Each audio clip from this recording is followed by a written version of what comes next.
बिस्मिल्लाहिर्रहमानिर्रहीम। लब्बैक या हुसैन। हिन वक्त बंगोदरो में मौजूद आहियूं।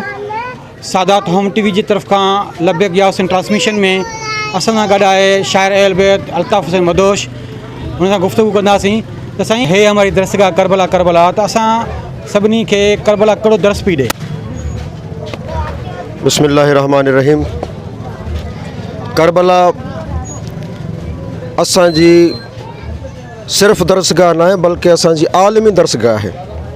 यानी करबला में जेको भी पैगाम वञे थो उहो आलमगीरियत थो रखे।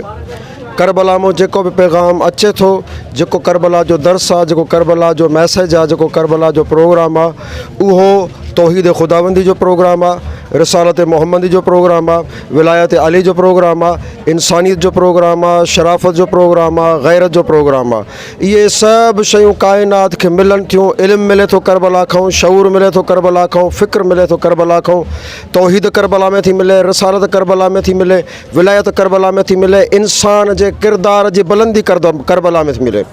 छो त करबला वारनि दुनिया के ॾेखारियो आहे त सख़्तनि मां गुज़री करे कीअं पंहिंजे मक़सद खे सरबुलंद कजे थो ऐं मक़सद जे सरबुलंदीअ जे लाइ पंहिंजो सभु कुझु क़ुर्बान करण जो दर्स करबला थी ॾे।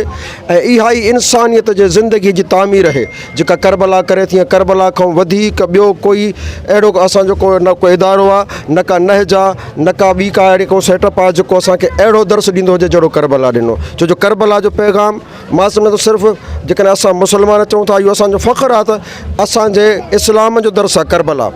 ऐं इमाम हुसैन असांजो इस्लामी हीरो आहे, लेकिन सिर्फ़ु इस्लामी हीरो कोन्हे को। तव्हां पूरी दुनिया घुमी ॾिसो, इस्लाम मज़हबनि खां बालातर थी करे बि दुनिया जो मोहसिन आहे, काइनात जो मोहसिन आहे। तव्हां ॾिसो गैर मुस्लिमनि में केतिरा तइदाद जा अकाबर आहिनि, लीडर आहिनि, मुफ़क्किर आहिनि जेके इमाम हुसैन अलैहिस्सलाम खे पंहिंजो आइडियल सम्झनि था। ऐं सम्झनि हिन जे करे था त इमाम हुसैन अलैहिस्सलाम जो जेको प्रोग्राम आहे उहो इंसानियत जो प्रोग्राम आहे, उहो अमन जो प्रोग्राम आहे, उहो शराफ़त जो प्रोग्राम आहे, उहो गैरत जो प्रोग्राम आहे। छो त हितां इल्मु बि मिले थो, शऊर बि मिले थो, रोशनी भी मिले थी, इंसानियत भी मिले थी, फ़िक्र भी मिले थो। ऐं तमामु आलमगीर हिकिड़ो प्रोग्राम आहे पूरे आलम में।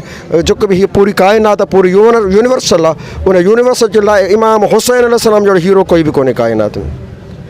जी, हीअ हुयो शाइर अहल बैत अल्ताफ़ हुसैन मदोश जंहिं पंहिंजे ख़्यालनि जो इज़हार कयो। अहमद यूसुफ ज़ुल्करनैन सां गॾु सैयद अरशद अली बुखारी, सादात होम टीवी, लाड़काना।